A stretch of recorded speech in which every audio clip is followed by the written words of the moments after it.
Amazonkan dərinliklərində iki tayfa yaşayardı. Onlardan birinin adı kölgədə vuruşanlardı. Səssiz, sürətli və çevik idi.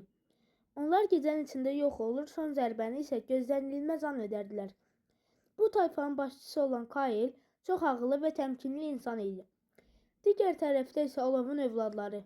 Onlar qorxunu tanımırdı. Bədənləri qırmızı və narıncı rənglərlə örtülmüşdü. Döyüşə Olov kimi girərdilər. Onların düşüncəsi sadə idi. Ya qalib gəl, ya da məğlub ol. Tayfanın lideri olan Aran, iri bədənli, bədəni isə yara izləri ilə dolu idi. İllər əvvəl kölgədə döyüşənlər Olovun övladlarına məxsus olan torpaqları fəth edib, Aranın atasını sürgün etmişlər. Bu səbəbdən Aranın içi intiqam hissi ilə dolmuşdu. Amma həqiqət ayrı idi. İllərdə bu döyüşlərin, aramsız hücumların qalibi məlum deyildi. Hər iki tərəf güclü idi.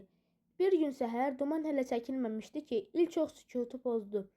Sanki hamı bu zamanı gözləyirdi. Kölgədə vuruşanlar ağaclar arasında ildırım kimi hücuma keçdi.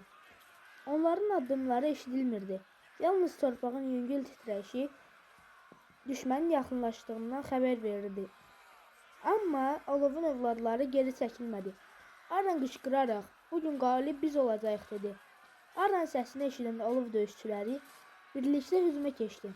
Nizə nizəyə dəydi, balta ilə toqquşdu. Bir kölgə döyüşçüsü ağacdan tullandı.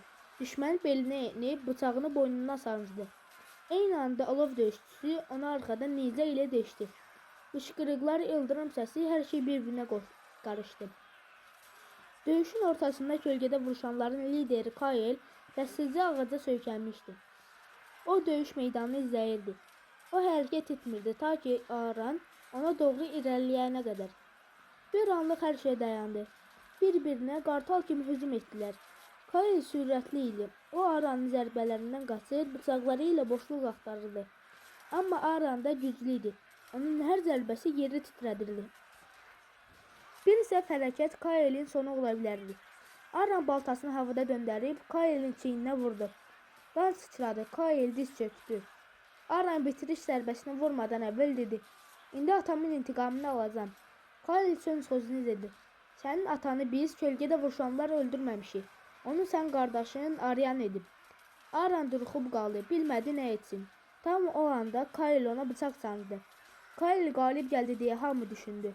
Birdən arxasından Aryan nizə atdı. Kail pıçıltı ilə: "Əsl döyüş indi başlayır" dedi.